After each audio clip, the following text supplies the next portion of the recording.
Au-delà d'une nécessité et d'un réel impact besoin qu'on doit avoir, ça permet d'allier aussi le côté, on va dire, esthétique dans un endroit comme vous le voyez là derrière vous, qui est le Bois du Russe, un cadre joli, pour permettre aux festivaliers de prendre un temps de pause, de prendre cette bulle de respiration et aussi d'être sensible sur les questions d'audition. Il faut le savoir, les pertes d'audition, c'est irréversible.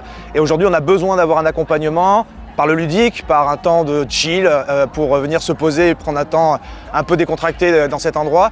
Donc c'est nécessaire, c'est utile, c'est ludique et je pense que c'est le meilleur moyen pour éveiller les consciences chez les jeunes et les moins jeunes.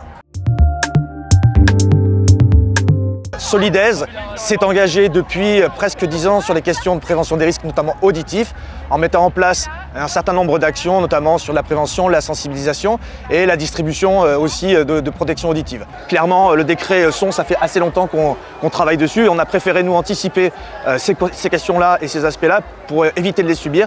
Donc il y a un travail qui est fait auprès du public, il y a un travail qui est fait auprès des équipes, il y a même un travail qui est fait chez les jeunes publics puisqu'on prête des casques auditifs à l'Espace Kids par exemple. Donc voilà, on est à la fois sensible, concerné et ça fait partie d'une démarche globale de l'engagement, on va dire, citoyen, environnemental de Solidaise.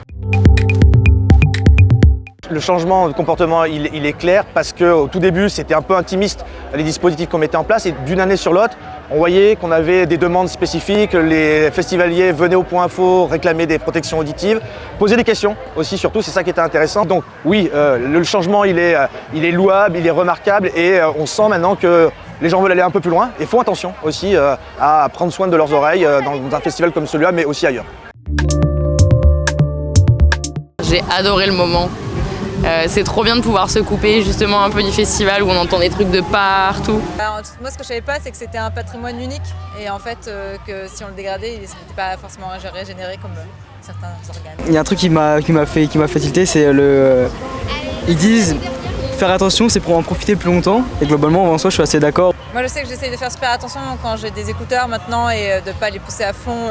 Comme il y a énormément de bruit dans les transports, en fait on augmente le petit bouton, on pousse sur le bouton plus, on écoute de plus en plus fort et en fait moi je me rends compte à la fin de la journée, il y a quelqu'un qui me parle, je suis là quoi ? Très souvent. Tout le monde devrait se tester pour voir où on est de notre niveau d'audition et je trouve que l'application que vous avez mis en place, Aura, permet de le faire de manière ludique, courte, rapide et efficace et ça permet de tester, de savoir où est-ce qu'on en est et de prendre après les précautions nécessaires si on doit aller plus loin.